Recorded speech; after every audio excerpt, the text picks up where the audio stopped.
conduta dele era uma conduta ímpar, como vereador, como deputado. Ele estava convocado para depor numa CPI, instalada lá no Congresso Nacional. Era um subfaturamento da construção de um canal em que ele tinha todas as informações para apresentar para a CPI, para mostrar exatamente o que tinha acontecido. Você tem que investigar obrigatoriamente todas as hipóteses, né? Ele que indicar os nomes das pessoas. Ele era fundamental nessa CPI.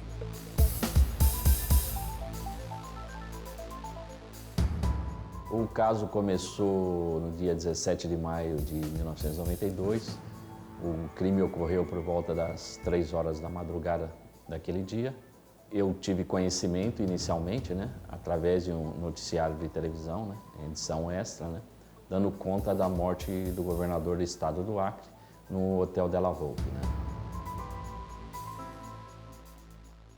Eu fui repórter especial do Estadão e estava na minha casa de manhã, foi num domingo de manhã, quando me telefonaram. Era comum isso, quando aconteciam grandes casos, me ligavam, olha, aconteceu isso, isso, isso, e aí me avisaram e eu fui para lá, no Hotel Della Volpe. Quando eu cheguei, estava toda aquela parafernália montada, e aí você começa a se inteirar do caso, né? No começo ele foi tratado, em princípio, como se fosse um crime político, não é? O governador do Acre foi assassinado num quarto, né? Então, eu cheguei no hotel, o corpo estava ainda lá no quarto, né? A primeira providência foi ver como é que o estado, né? Como é que estava o corpo, conversar com o perito sobre os ferimentos, né? E a cena do crime. Já à noite, eu me dirigi novamente, né, ao local do crime, porque pela manhã não pude observar com detalhes, né, todo o hotel, como é que funcionava, né, por onde poderiam ter ingressado os autores do crime, o trajeto, tudo. Fui conversar com o gerente do hotel e logo que eu cheguei no hotel, ele me deu a notícia que uma folha das janelas do 11º andar, que era o último andar daquele hotel, havia sido retirado e escondido atrás de uma cortina. E provavelmente é por ali que os autores do crime tinham ingressado no hotel, alcançado a escada que levou até o 7º andar. O que faz jornalista? Ele começa a ouvir várias pessoas. A gente começou a ouvir, eu ouvi as pessoas que trabalhavam no hotel, para depois deixar a polícia trabalhar. Depois que a polícia entrou, o Departamento de Homicídios, os policiais saíram, entrou a perícia, aí você conversa com o delegado, o investigador, aí depois você conversa com o perito, até que no final do dia nós montamos a história que até então a gente tinha. E a partir disso eu passei a acompanhar o dia a dia da investigação. Eu nunca tinha ouvido falar nele, e aí eu passei a pesquisar quem que era Edmundo Pinto. Ele foi vereador, ele foi deputado, ele se elegeu governador muito moço, quer dizer, ele tinha uma carreira brilhante. E aí aí comecei a me inteirar exatamente no que ele estava envolvido, por que ele viera a São Paulo. Veio para São Paulo no dia 14 de maio, né? Acompanhado do secretário da Casa Civil, né? E do ajudante de ordens e do presidente da Assembleia Legislativa do Acre. Pelo que se ficou apurado, pelo que a gente apurou na época, ele era ele foi, a conduta dele era uma conduta ímpar, como vereador, como deputado. E assim, ele foi eleito vereador, deixou o mandato numa parte do vereador para se eleger deputado. Depois deixou uma parte, na metade do mandato para ser deputado, para ser governador. E ele foi eleito, quer dizer. Então, o perfil que a gente montou na época era o perfil de um político super sério, que tinha bons propósitos e com a vantagem, ele era super moço, muito moço. Ele devia ter 30 e poucos anos na época, então, que ele foi morto. Então, o que acontece? Ele tinha o encaminhamento dele político, era um encaminhamento político muito certo. Então, por isso que a mulher até hoje, passados tantos anos, ela não se conforma, ela acha que realmente foi um crime encomendado e que as pessoas que tinham interesse na morte dele continuavam morando no Acre.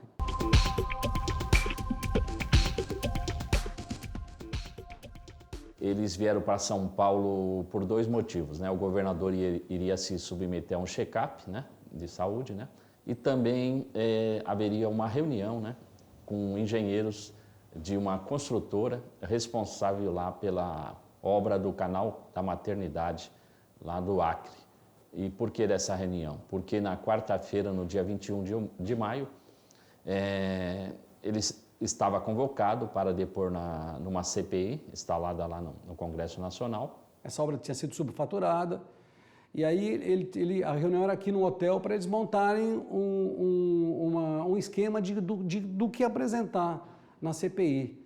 E a CPI seria na terça-feira, e eles estavam aqui, eles tinham vindo no final de semana em São Paulo para passar, e depois aqui eles embarcariam na segunda-feira de manhã ou no domingo à noite para ir para Brasília para se apresentar na terça-feira. Quer dizer, a história era essa, era um subfaturamento da construção de um canal em que ele tinha todas as informações para apresentar para a CPI, para mostrar exatamente o que tinha acontecido. Até na ocasião eu perguntei, mas por que não em Brasília, né? Por que não essa reunião não acontecer em Brasília? Mas não, porque os funcionários da Odebrecht estavam em São Paulo, então eles não iam participar dessa CPI, os funcionários da Odebrecht. Eles se reuniram no hotel para discutir exatamente toda a estratégia de como apresentar a versão do governo do Acre. E ele seria uma testemunha. Ele era testemunha, não era contra ele a CPI, ele era testemunha na CPI. E aí o que acontece? Ele veio conversar com os funcionários da Odebrecht, porque quem fez a obra teria sido a Odebrecht que fez a obra lá. Então, por quê? Porque o final da obra teria sido no governo dele, teria sido o final da obra. E aí sim, por isso que ele foi, porque se ele é chamado numa CPI só como testemunha, nada, ele teria que dar explicações técnicas de todo o organograma da obra. Uma das pessoas importantes era ele, porque ele queria apontar as pessoas envolvidas em todo o esquema do orçamento que tinha sido feito. Era ele. Ele que ia indicar os nomes das pessoas. Ele era fundamental nessa CPI. É um erro crasso de investigação você ter uma opinião formada desde o início a respeito, né? Então você tem que investigar obrigatoriamente todas as hipóteses, né? Então a gente já iniciou a investigação pensando, pode ser crime político? Pode ter sido um roubo que não deu certo? Pode. Então a gente começou a analisar todas as hipóteses, né? Não se prendeu a uma só. A nossa primeira dúvida é por que só ingressaram, são 14 quartos por andar, né? São 10 andares no hotel, 7 quartos número pares, né? Que fica com acesso de um dos elevadores e do outro número ímpares. Eram 7 quartos daquele lado do hotel e só foram abertas 3 portas, né? A do governador, a do americano John e que o quarto estava vazio, né? A dúvida já começou aí, mas por que só abriram essas 3 portas, né? Foi explicado que os quartos, quando a pessoa entrava no quarto e travava a porta, ninguém conseguia abrir, só o gerente. Por quê? O gerente dispõe de uma chave que se chama Gran-Mestra. É necessária essa chave porque se tiver algum problema com o hóspede, passa mal, alguma coisa que houver necessidade, tem que abrir, né? E tem também a chave mestra, que fica com as faxineiras, e a chave normal usada pelos hóspedes, né? E essa chave mestra, que é usada pelas faxineiras para a limpeza dos quartos, só funciona se a porta estiver destravada, né? Então logo já se concluiu. As portas, tanto do governador como do americano, né, estavam destravadas, né? Aí já começou a pensar, então a pessoa, para saber por onde entrava para alcançar essa escada externa, tinha que ser uma pessoa ou funcionário ou alguém que frequentava o hotel, né? E para ter acesso através do portão lá que ficava na Rua Antônio Carlos, nas 2 portas do salão de beleza, uma para entrar, outra para ter acesso à área da piscina, passar pelo salão de convenções e chegar lá no terraço, né? E tirar uma das janelas, uma das folhas da janela da sala de jogos para dar ingresso ao interior do hotel, só podia ser alguém que conhecesse bem aquele hotel, né? Então aí passou-se a ouvir, né, os funcionários que estavam no hotel naquele dia, né, em que houve o evento, e inicialmente não conseguiu-se nenhuma informação, mas depois nós continuamos a frequentar lá o hotel para conversar com funcionários, até que o gerente disse que, coincidentemente, em fevereiro daquele ano, a chave mestra, justamente daquele andar que estava o governador, do 7º andar, havia desaparecido. Ela estava num chaveiro contra as chaves, esse chaveiro foi encontrado num poço de elevador, faltando a chave mestra justamente do 7º andar. Aí nós começamos a indagar, mas quem poderia ter subtraído essa chave, né? Quem era a faxineira que estava de serviço naquele dia? Aí fomos conversar com essa faxineira, ela foi ouvida, explicou que deixou o carrinho ali com as chaves, ela escondia em um local, foi almoçar e quando retornou já não encontrou aquele molho de chaves, né? Aí nós passamos a levantar quem teria acesso àquele andar naquele momento. Os funcionários que estavam trabalhando ali e os garçons, porque tem livre trânsito para atender os hóspedes, né? E aí chegou-se ao nome de um ex-funcionário que havia sido demitido em março daquele ano, né? E justamente havia uma suspeita que ele poderia ter furtado essa chave e também praticado outros furtos, pequenos furtos em quartos de hóspedes, como dinheiro, relógio, até essas garrafinhas de uísque, né, que ficam ali no quarto, que costumavam sumir e havia desconfiança sobre ele. Para não denegrir a imagem do estabelecimento, tudo, ele foi mandado embora e ficou por isso mesmo. Mas quando ocorreu esse crime, aí o gerente acabou revelando esse fato, né? E a partir daí ele passou a ser o nosso principal suspeito, né? Inicialmente, o que nós fizemos? Levantamos a ficha, os dados qualificativos dele, né? E fomos ao Instituto de Identificação da Polícia Civil, né? Para levantar as impressões digitais em seu prontuário, né? No prontuário de sua identidade.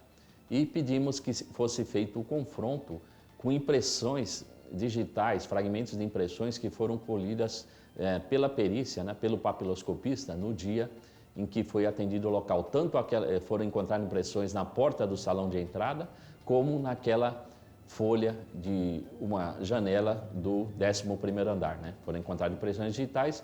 Feito o confronto, resultou positivo para um dos fragmentos de impressões encontrados naquela folha da janela retirada do 11º andar. Aí já se tinha certeza que ele era um dos autores do crime. Foi pedida a prisão, né, temporária, né, e nos dirigimos à residência do Gilson e tivemos informações que ele tinha viajado para a casa de um tio na cidade de Euxenita, estado de Minas Gerais, né? E prontamente nos dirigimos, né, para aquela cidade e conseguimos localizá-lo. Ele foi trazido para São Paulo e acabou confessando a sua participação no crime, bem como apontando os outros participantes. Logo no primeiro interrogatório, né, ele conta que não foi contratado por ninguém e explica como é que o crime foi cometido. O motivo foi roubo, né, a prática de roubo. Ele diz que trabalhou no hotel, né, por um tempo, né, e explicou como é que furtou a chave, né, do 7º andar. Ele foi servir um hóspede naquele dia e viu que a arrumadeira pegou o elevador, desceu para almoçar, ele sabia que ela almoçava naquele horário, e viu onde ela escondeu o molho de chaves. Foi até lá, pegou a chave mestra e o restante das chaves ele jogou no poço do elevador. Por que isso? Porque seria meio estranho, né? Só sumir a chave mestra e tal. Ele tentou sumir com o molho de chaves para pensar, pegaram o molho de chaves todo, né? Mas ele teve azar que acabaram achando esse molho de chaves que ele jogou lá no fundo do poço do elevador e notaram que faltava só a chave mestra. Então ele já furtou essa chave com essa intenção de, no futuro, ir ao hotel, naquele andar, ele sabia como ingressar e roubar os hóspedes. Aí ele começou a planejar como é que ia ser feito esse roubo, né? Desde fevereiro, quando ele furtou a chave, e março, quando ele foi despedido, ele passou a pensar como é que ele faria. Ele viu que ia necessitar de outras pessoas, que sozinho ia ser difícil, né? Porque o quarto podia ter, por exemplo, chegar e ter 2 pessoas no mesmo quarto e tal. Aí ele convidou o Edilson, né, que era um morador lá, vizinho dele, por achar que o Edilson era uma pessoa forte, né, que teria condições de entrar em luta corporal com alguém se precisasse. E também através do Edilson, ele pediu que fosse localizado mais uma pessoa para participar, que 3 seria o número ideal. Aí Edilson convidou o Jomildo, né? Eles eram todos jovens, né? O Gilson e o Jomildo tinham 22 anos e o Edilson 19 anos. E desde então, os 3 reunidos, a primeira providência, eles precisavam de uma arma. Aí eles contactaram um conhecido, né? De nome Aguinaldo, e o Aguinaldo disse que conhecia o Jorge, que tinha um revólver de calibre 38, que se fosse prometido alguma quantia, né, que fosse obtida no roubo, né, uma parte da importância roubada, ele não teria problema em emprestar arma para a prática do crime. Foram conversar com o Jorge e o Jorge concordou, empresto a arma, mas depois vocês me dão uma parte aí do que vocês apurarem. Então, eles já tinham uma arma. Aí eles pensaram como é que iriam amarrar as vítimas, né? Aí o Gilson falou que quando eu trabalhava no hotel já tinha apanhado algumas meias, né? Dessas usadas pelas mulheres, né? E que jogavam no cesto do lixo, ele já guardou com essa intenção de usar para amarrar, porque era um material resistente para amarrar as vítimas. E também para se deslocar ao local, inicialmente eles pensaram ir de ônibus, né, até o local e depois na fuga pegarem um táxi, né. Até um deles falou, pô, mas aí vamos pegar um táxi, um motorista. Falou, não, o motorista se tiver algum problema, a gente mata o motorista e bota fogo no carro. Isso foi dito pelo Gilson, né. Mas depois eles resolveram ir de motocicleta, acharam que era melhor para a fuga ir de moto. O Edilson já tinha uma moto, faltava arrumar mais uma moto, né? Então o Jomildo arrumou a moto emprestada de um amigo, né? Que não tinha conhecimento que era para prática do crime. O Jomildo falou que era que ele ia sair com uma namoradinha e a pessoa emprestou a moto, né? E ficou assim ajustado, que o Gilson iria na garupa de Edilson e o Jomildo iria pilotando a moto, né? Sozinho, iam se dirigir ao hotel e praticar o roubo e após fugir utilizando essas motos. Isso nos deu mais certeza ainda que o crime realmente tinha sido um latrocínio, que a intenção era o roubo, né? Eles já tinham tentado entrar no hotel no dia 10 de maio e no dia 13. No dia 10 de maio eles estavam se dirigindo para o hotel, mas teve um problema com a moto de Edilson. Aí resolveram deixar para ir outro dia. No dia 13 de maio, eles estavam lá na porta dos fundos da rua Antônio Carlos, tentando forçar a porta, né, para entrar, mas o vigia do prédio em frente viu a movimentação e acendeu a luz, né, na cabine. Quando ele acendeu a luz, eles se apavoraram e fugiram. E aí resolveram ajustar o que voltariam ao hotel na noite do sábado, na noite do dia 16, né, para o domingo, dia 17. Voltariam naquela noite madrugada para praticar o roubo. Como no dia 13 de maio eles tiveram dificuldade, que eles forçaram a porta e não conseguiram abrir. Aí eles pensaram em pular o muro. Foi aí que o vigia acendeu a luz e eles foram embora. O Gilson pensou, pô, tenho que arrumar a chave do portão, né? Do portão e também do salão de beleza, que aí tal fica mais fácil para conseguir, não vai precisar arrombar, forçar nada. Aí ele conhecia um funcionário, o Carlos Alberto, né?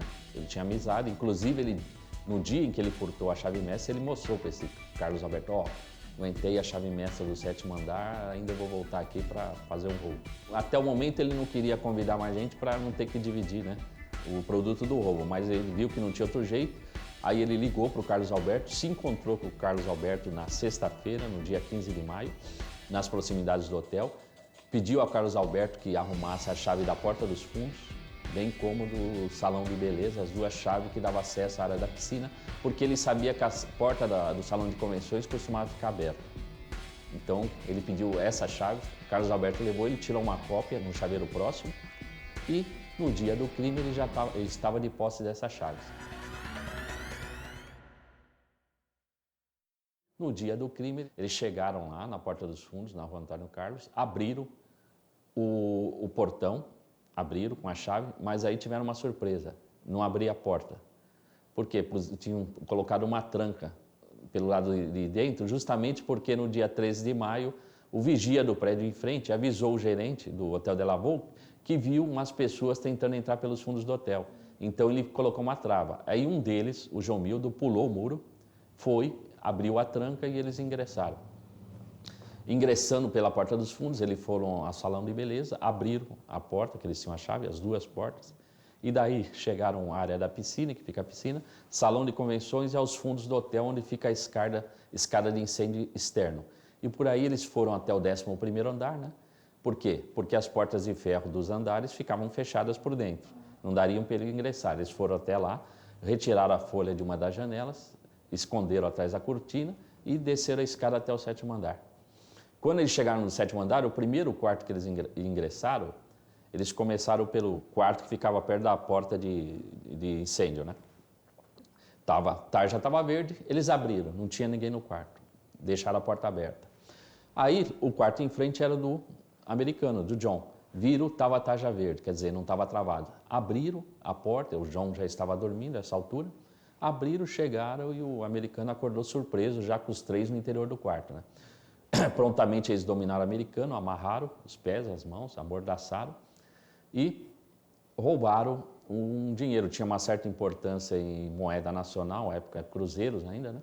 Pegaram e perguntaram para o americano onde tinha mais dinheiro. Ele apontou a mala, eles pegaram, ele abriu a mala, tinha um segredo, eles deixaram ele abrir a mala e pegaram ali $1.000 que estavam na mala. Saíram e passaram a observar os outros quartos em seguida e foram vendo que estavam com tarja vermelha, quer dizer, o hóspede tinha travado a porta por dentro, não davam para eles entrar, até chegar no quarto do governador. Quando chegaram no quarto do governador, viram que estava a tarja verde, abriram e ingressaram no quarto. O governador já estava dormindo, mas mesmo a pessoa dormindo, você acaba sentindo, né? Se alguém se aproxima, né? Sentido, e quando eles se aproximaram da cama, o governador acordou assustado. E o que o governador fez? Ele se assustou. Na cabeça dos autores, eles acham que ele imaginou que ia ser sequestrado, alguma coisa desse tipo. E ele partiu para cima do Edilson, entrou em luta corporal. Tanto que o Edilson deu um soco nele e quebrou um dos dentes, né, que foi achado, inclusive, no assoalho, no quarto, né? E entrou em luta corporal e eles queriam dominá-lo para amarrá-lo, né? O Jomildo, o Edilson tentavam dominá-lo. E a arma estava de posse do Gilson. Aí eles não conseguiam dominá-lo. O Gilson também quis segurar, não conseguiu e acabou efetuando um disparo. Esse disparo acabou atingindo o coração, né? Aqui a mamária esquerda atingiu o coração do governador. Né? Mas como nesses casos ainda, segundo o médico legista me informou, né? Há uma sobrevida de 1 minuto e meio até cessar, né? Totalmente.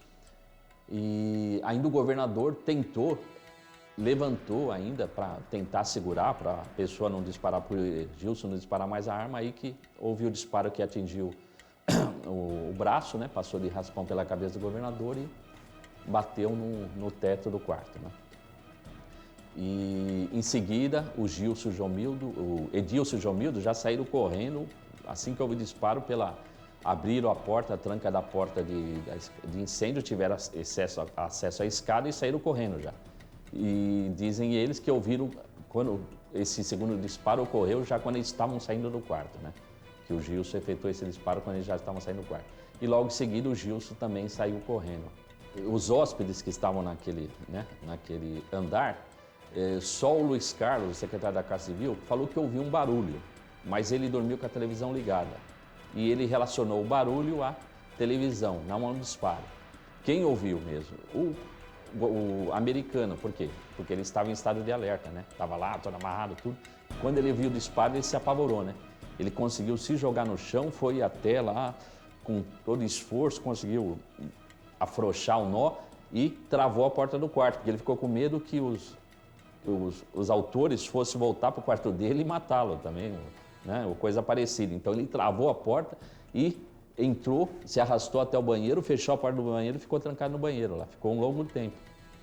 Tanto que só por volta das 5h30, ele tentou ligar ele pensou, pô, se eu ligar para o hotel deve estar todo dominado, né? Não vai adiantar nada. Aí tentou ainda, mesmo assim, falar com a telefonista do hotel, mas deu ocupado, aí ele ligou para a esposa dele nos Estados Unidos. Conseguiu com os pés Era um telefone de teclas. Ele conseguiu acionar as teclas e ligou para a esposa dele nos Estados Unidos e contou que havia sido roubado e que estava amarrado no quarto. E a esposa ligou para a Polícia Civil de São Paulo, né, para o Centro de Operações da Polícia Civil, CEPOL, e informou ao operador que atendeu, né, que o marido dela havia sido roubado no interior do Hotel de la Volpe, né, estava amarrado no quarto, né. Esse funcionário confirmou a história, né, disse que recebeu realmente esse telefonema e prontamente ligou para o hotel. E comunicou, ó, dá uma olhada no quarto, 914, né? 914, que tem um americano que foi roubado e está amarrado lá. Aí os 2 funcionários do hotel foram para lá, acharam o americano amarrado mesmo, tiraram as amarras. Aí o americano disse, olha, eu vi 2 tiros, né? Barulho de tiros, né? Melhor vocês darem uma olhada, né? Aí os funcionários comunicaram ao gerente, né? E em seguida se dirigiram aos quartos para ver, né? Começaram a bater nos quartos para ver se alguém estava ferido. Né? Eles viram que a porta do quarto em frente estava aberta e a do governador também. Mas como eles não ligaram ao fato de que havia hóspede, eles acharam que o quarto estava vazio, por isso que a porta estava aberta. Aí que eles desceram e foram verificar a lista de hóspedes para ver se os quartos realmente estavam vazios. Aí viram que o quarto, um estava vazio, mas o outro estava governador. Aí subiram no quarto e encontraram o morto. Aí que eles começaram a bater nos outros quartos. A perícia não se restringe ao aquele ambiente onde está o corpo, ele vai se expandindo até para se saber como é que se chega naquele andar. Se hoje em dia, com câmeras, envolvendo câmeras em vários pontos de todos os prédios, os trajetos estão geralmente cobertos. Então a perícia também vai verificar quais são os trajetos possíveis para verificar cenas que possam ser resgatadas para a identificação.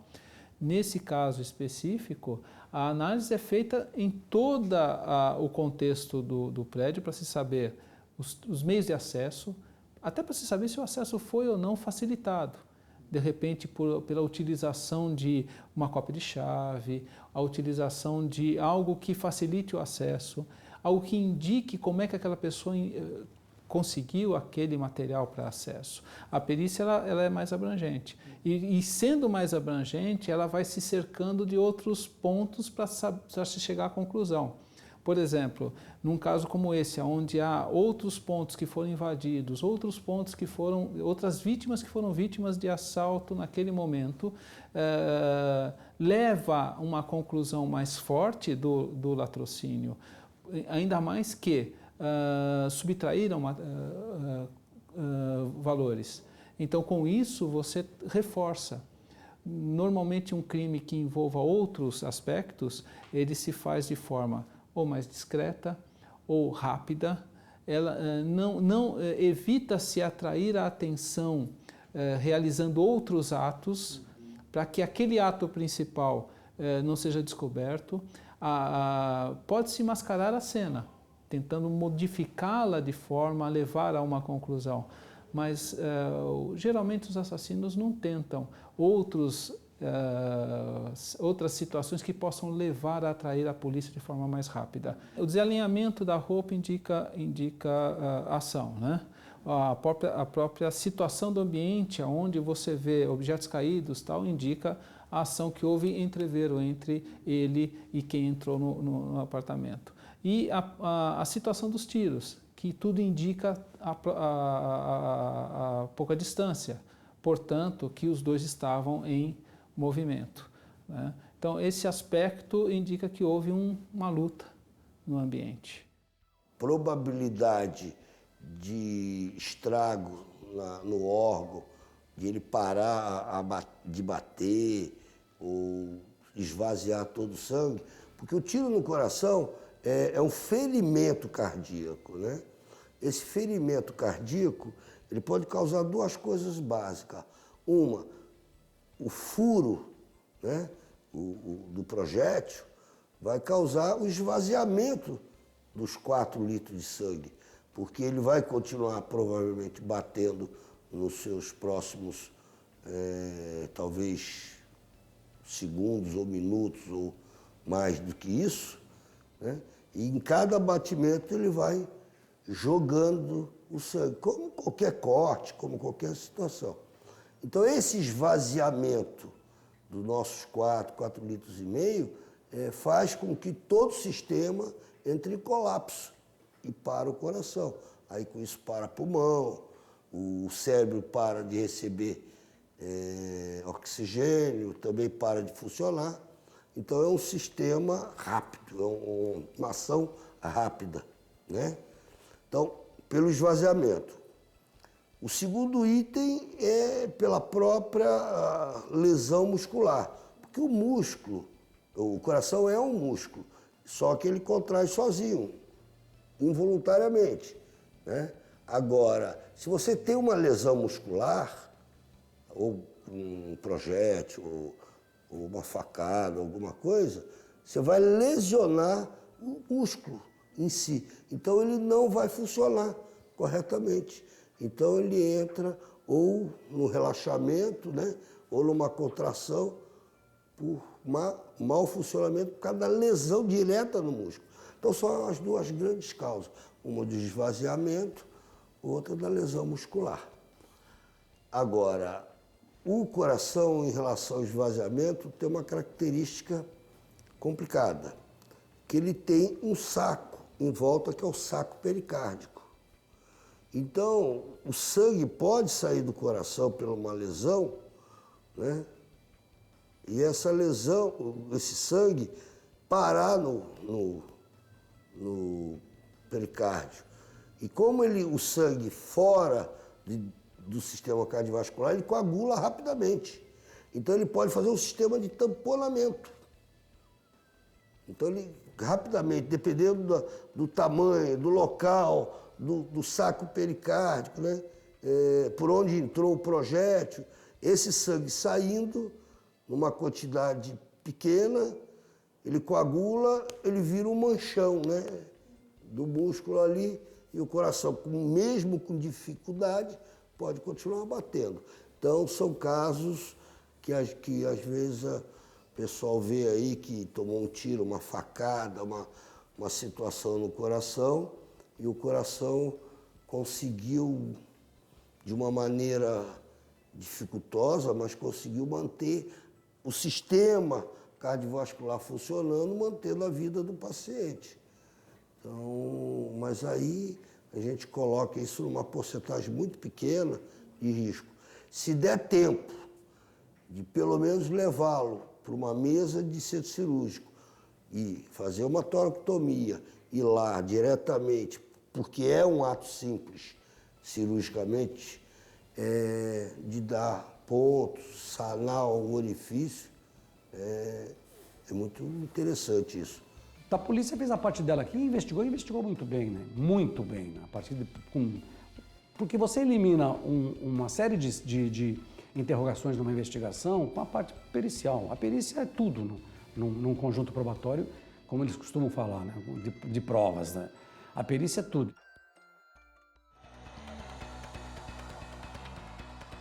Na ocasião, o que acontece? Eu cobri toda a parte de São Paulo, um correspondente do Estadão no Acre, e aí eu falei várias vezes com ele, com várias autoridades por telefone.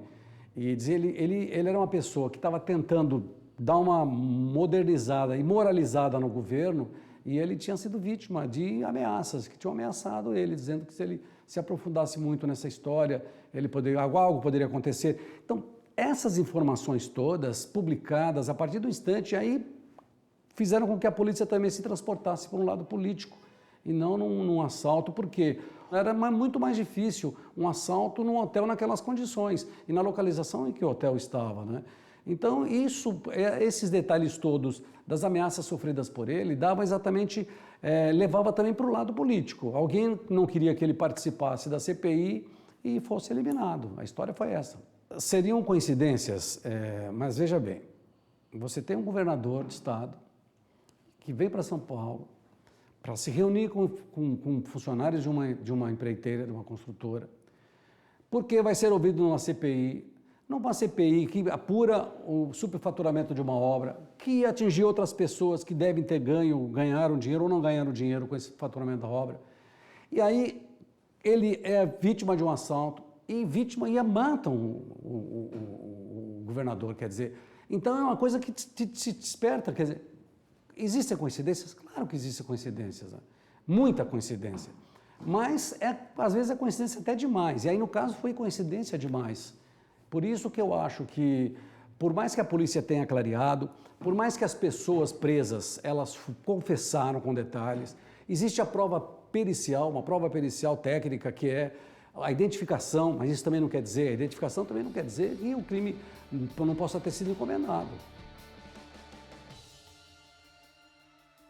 Os anos se passaram, as investigações foram feitas, a Polícia Federal depois apurou muita coisa no Acre, mas não se chegou à conclusão de que o crime foi um crime político. Se chegou à conclusão que foi um assalto seguido de morte que não estava previsto no roteiro dos criminosos, a morte de uma pessoa e a morte de um governador. Nós fomos para o Acre porque a esposa do governador, né, a viúva, né, insistia na tese de crime político que alguém havia mandado matar a vítima, né? Então, para não dizer que a gente não deu importância ou acabou excluindo da investigação qualquer hipótese para fechar o quadro, né, a gente se dirigiu lá ao estado do Acre, né, onde no Tribunal de Justiça local nós ouvimos a esposa do governador. Ela não se convenceu e não se convence até hoje, passados tantos anos. Ela não se convence. Por que ela não se convence? Porque ela acompanhou as ameaças que ele tinha sofrido. Ele sofreu várias ameaças. Agora, todo político que tem bons propósitos, quando ele começa a mexer em algumas coisas, e quando ele começou a mexer nessa obra desse canal, que aí a coisa realmente começou porque ia atingir ex-governador, ia atingir uma sequência de pessoas, secretários de governo, ia atingir várias pessoas. E aí, é por isso que ela acha que não foi coincidência, o crime realmente mandaram matar o marido. E ela chegou a apontar algumas pessoas que tinham interesse na morte dele. Crime político, desde o início da investigação, né, a gente já pode verificar que dificilmente teria ocorrido, né? Por quê? Por causa das circunstâncias. E o governador já tinha vindo outras vezes de São Paulo e ele transitava livremente. Não tinha nenhuma espécie de segurança. Tinha o capitão, que era ajudante de ordens, capitão da PM ajudante de ordens, né, que andava com um revólver de calibre 32, mas era uma segurança frágil, né? E ele caminhava pelas ruas, em shopping centers. Então, se alguém mandasse matá-lo, né, teria facilmente feito isso na rua, né, em uma das ruas aí de São Paulo por onde ele circulava. No caso do inexperiente, o que é isso que nós temos hoje? É o criminoso de ocasião. Então, sempre é o criminoso que, por isso é que eles mataram. Quer dizer, quando o governador se defendeu, o sujeito estava armado, ele atirou. Quer dizer, se fosse uma outra pessoa que tivesse um pouco mais de experiência, não é para dizer o seguinte, não, eu vou matar o governador em outras condições, né? Não naquelas condições de atirar. Seria um trabalho muito grande, essa logística toda, para ingressar no hotel para matar o governador, né? Enfim, a mulher nunca aceitou, alguns amigos nunca aceitaram. O governador, na época do estado de São Paulo, pediu um empenho completo para a Secretaria de Segurança, o secretário de Segurança Pública também determinou que se empenhasse, porque também eles achavam que o crime poderia ter sido um crime político. E não, mas só que depois, com a polícia, o que ela fez? Ela pegou todas as pessoas envolvidas, todos foram presos e todos foram investigados. A partir do instante que como é que a investigação é feita? Ela é feita, quem deu a dica? Quem deu a dica foi o fulano de tal, pegou o fulano de tal, o que aconteceu? Não, estava no meu bairro lá, estavam conversando, você trabalha no hotel, como é que é o hotel, tem movimento, tem dinheiro, os caras trazem dinheiro. E geralmente muito estrangeiro também se hospedava no hotel. Então o chefe falou, não, tem muito gringo lá que tem dólar, tem não sei o quê. Então eles achavam, um depoimento que foi feito na polícia, eles achavam que eles iam conseguir muito dinheiro. O Departamento de Homicídios é um departamento que trabalha com dados, com meios, com perícias e com testemunhos. Então não tem aquela história o testemunho é tudo. Você junta, eles fizeram cariações, botaram um na frente do outro.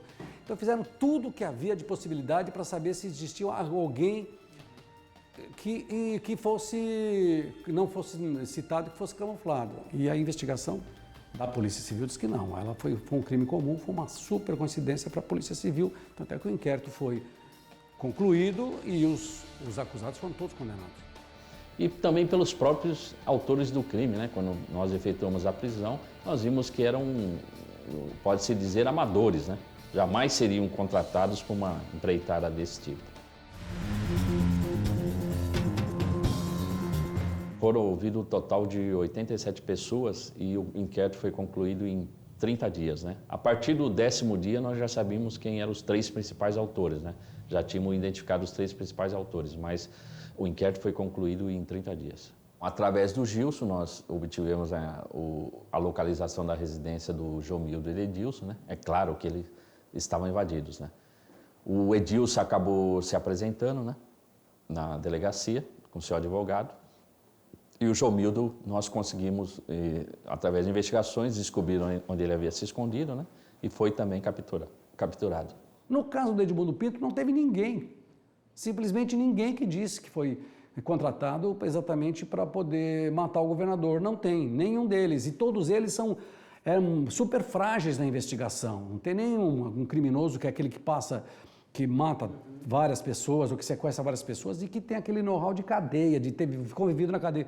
No caso deles, não. Eles tinham alguns antecedentes criminais, mas era uma coisa muito tênue, muito fraca. Participaram do crime 9 pessoas, né? No total, e foram roubados cerca de, equivalente a hoje a $2 mil. De qualquer forma, repito aqui, mesmo com a interrogação, com a confissão, mesmo com as provas todas, sempre fica uma interrogação na parte política, porque lá no Acre, o Edmundo Pinto era ameaçado de morte. E se sabe que até hoje isso acontece, seja no Acre, seja no Pará, as pessoas ameaçam de morte e com toda a estrutura, com tudo, e matam. Você veja, a Dorothy Stang foi ameaçada várias vezes e mataram. E um casal que era um casal que denunciava a invasão dos fazendeiros e acabaram matando também. Então matam. Então por isso que fica sempre uma interrogação. Agora a polícia fez a parte dela aqui em São Paulo, ela fechou, e para a Polícia Civil de São Paulo foi um assalto que terminou em morte.